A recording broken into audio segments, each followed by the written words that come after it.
বন্ধুরা, আজকে আমি তেল পটল রেসিপি বানাবো। তো নিয়েছি অনেকগুলো পটল, আর এই দেখো, আর এই পটলগুলো এখন খোসা ছাড়িয়ে নেব।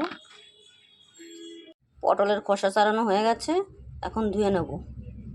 ধোয়া হয়ে গেছে, দিয়ে দেবো লবণ, অল্প একটু চিনি দিয়ে দেবো অল্প একটু হলুদ গুঁড়ো। দেওয়া হয়ে গেছে, মেখে নেব। তো দেখো, প্রতিটা পটলের মাঝখান দিয়ে পেরে নিয়েছি। তো কড়াইতে তেল দিয়ে দিয়েছি, আর দিয়েছি সর্ষের তেল, আর পটলগুলো ভেজে নেব। পটল ভাজা হয়ে গেছে, নামিয়ে নেব।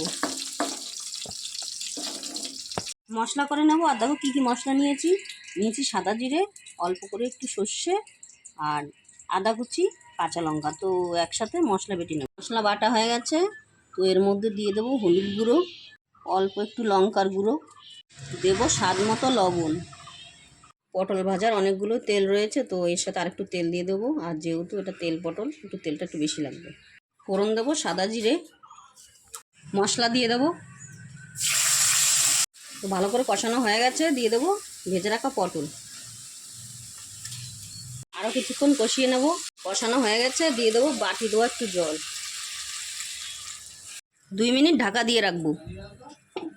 ঢাকা তুলে দেবো, অল্প একটু চিনি দিয়ে দেবো। হয়ে গেছে, নামিয়ে নেব। তো বন্ধুরা, তেল পটল রান্না করা হয়ে গেছে। আর আমার ভিডিওটি যদি তোমাদের ভালো লেগে থাকে, তাহলে লাইক, কমেন্ট, শেয়ার, সাবস্ক্রাইব করবে।